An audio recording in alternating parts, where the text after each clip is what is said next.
আজ অর্থাৎ ২০ জুলাই আন্তর্জাতিক দাবা দিবস। ১৯৬৬ সালে প্যারিসে প্রথমবারের মতো বিশ্ব দাবা দিবস উদযাপিত হয়।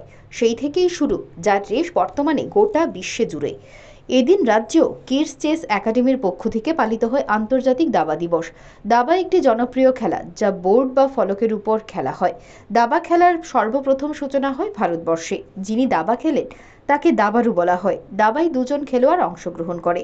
দাবা খেলায় জিততে হলে বোর্ডের উপর গুটি সাজিয়ে বা চাল দিয়ে বিপক্ষের রাজাকে কোণঠাসা করে এমন স্থানে আনতে হয় যেখানে রাজা আক্রান্ত এবং আর স্থানান্তরিত হতে পারে না। দাবার পরিভাষায় একে বলে কিস্তিমাত। কথিত আছে যে রাবণের স্ত্রী মন্দাদুরি যুদ্ধে নিবৃত করার জন্য রাবণের সাথে দাবা খেলতেন। পুরাণ অনুযায়ী রাবণের স্ত্রী মন্দাদুরি এই খেলা আবিষ্কার করেন। প্রাচীন ভারতীয় খেলা হিসেবে দাবার সংস্কৃত শব্দ শতরঞ্জ।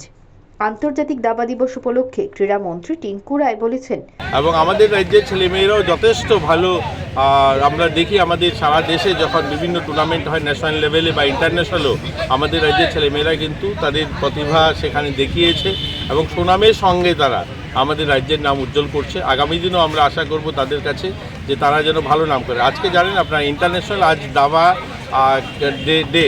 তো এই দাবা ডে তো আপনারা জানেনই, কয়েকদিন আগেও আর্শিয়া ইন্টারন্যাশনালে গিয়েও মেডেল জিতে এসছে, বা আরাধ্যা ভালো জায়গা করে নিয়েছে, বা আমাদের দীপা বা আমাদের সোমদেব বর্মন, প্রতিষ্ঠা, এরা অনেকেই এই রাজ্যের ছেলেমেয়েরা বাইরে সুনাম অর্জন করেছে।